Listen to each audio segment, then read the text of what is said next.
Bismillah, alhamdulillah, wassalatu wassalamu ala rasulillah. Alhamdulillah patepang di dinten ieu dinten Kemis kaping 9 Juli 2026 masih dina surat Al-Furqan ayat ke-34 na.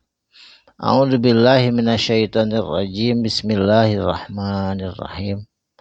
Allazina ari itu jama-jama kafir yuhsaruna anu arek dikumpulkeun atau anu bakal dikumpulkeun ala wujuhihim kana beungeut-beungeutna itu jelema kafir diseret dipaksa illa jahannama kana neraka jahanam. Ulaika ari itu orang-orang yang berdosa di masa hidupnya, selalu berdosa teu kaburu tobat. Syarrun eta teh bakal diberi tempat anu kacida jelekna nyaeta makana wa adallu tempat anu adallu sabila sesat sabila dina jalan hirupna. Jadi ditempatkeun makanan tempat pangbalikanana neraka jahanam anu kacida jelekna. Wa adallu jeung eta teh jama-jama anu sesat sabila dina jalan hirupna. Saterasna walaqad ataina walaqad jeung nyata geus bukti sanyana ataina geus nganugrahkeun kami saur Allah Musa ka Nabi Musa naon alkitab kana kitab Toret sami sareng Kangjeng Rasul oge dipasihan kitab Al-Qur'an. Nabi Isa dipasihan Injil, Nabi Daud dipasihan Zabur, sami seperti Nabi Musa anu dipasihan kitab Toret. Saterasna wa ja'alna jeung dijadikeun ku kami saur Allah ma'ahu sartana itu Nabi Musa akhahu nyaeta dulurna Nabi Musa Haruna Nabi Harun waziron sebagai wazir atau pendukung anu ngabantuan dina berjuang siar Islam negakan agama Allah dibantuanku Nabi Harun. Saterasna fakulna mangka tuluy ngadawuh kami saur Allah ka Musa sareng Harun idhaba kudu berangkat anjeun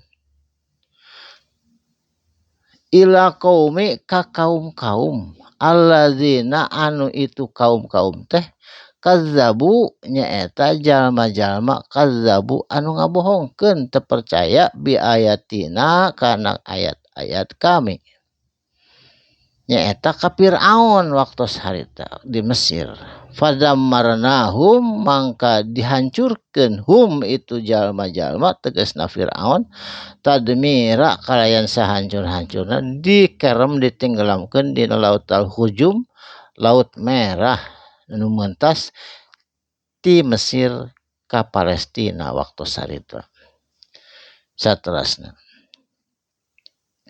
wa kaum Nuhin jeung sadeui kaum Nuh lama samang-samangsa kazzabu ngabohongkeun ar-rasula ka rasul nyaeta ka Nabi Nuh agroknahum sami diteuleumkeun itu ditenggelamkeun kaum Nabi Nuh termasuk istri Nabi Nuh sareng putrana anu nami Kan'an tenggelam dina banjir bandang seluruh dunia harita sehingga sadayana naik kana parahu kecuali istri Nabi Nuh sareng jalma-jalma anu kafir nu ngiring mah ngankur 81 urang waktu harita.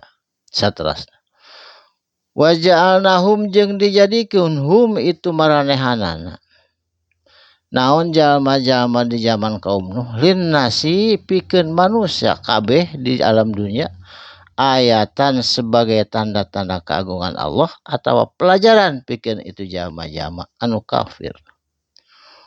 Wa atadna jeung disadiakeun dicawiskeun na ku kami saur Allah lidzalimina pikeun jalma-jalma zalim azaban alima ku azab alima anu kacida peurihna. Saterasna wa adan jeung waktos harita teh aya kaum Ad Kaum Ad teh nyaeta kaumna Nabi Soleh anu ku Allah dipasihan azab ku dingin badai dingin anu beku sehingga sadayana gempar maraot ku tiis-tiisna eta cai tiis-tiisna eta hawa 7 poe 7 peuting sehingga maraot sadayana kaum Ad tegasna kaum Nabi Soleh anu doraka. Wasamuda jeung kaum Samud nyaeta kaum Hud dipasihan adab ku pekikna suara sehingga dingding tengelingana hancur maraot sadayana. Saterusna wa ashabar roksi jeung rombongan roksi atau kaum ros teh eta teh anu aya di kota Aden nyaeta anu gaduh sumur agung bari manehanana oge sami seperti kaum nu sejenna ngabantah kana panggilan Allah. Wa kuruna jeung generasi nu mana bayana zalika di antara eta sadayana nu dicaritakeun tadi kasiron seueur anu ngabohongkeun kana agama anu diazab ku Allah Subhanahu wa taala mangkana duwi ka ayeuna ge seueur kafir-kafir anu masih keneh can insaf can hoyong ikut kana aturan atau ajaran Kangjeng Nabi Muhammad sallallahu alaihi wasallam. Pelajaran eta kanggo urang sadayana. Barakallahu li wa lakum. Mugi aya manfaatna. Sadaqallahul azim. Wassalamualaikum warahmatullahi wabarakatuh.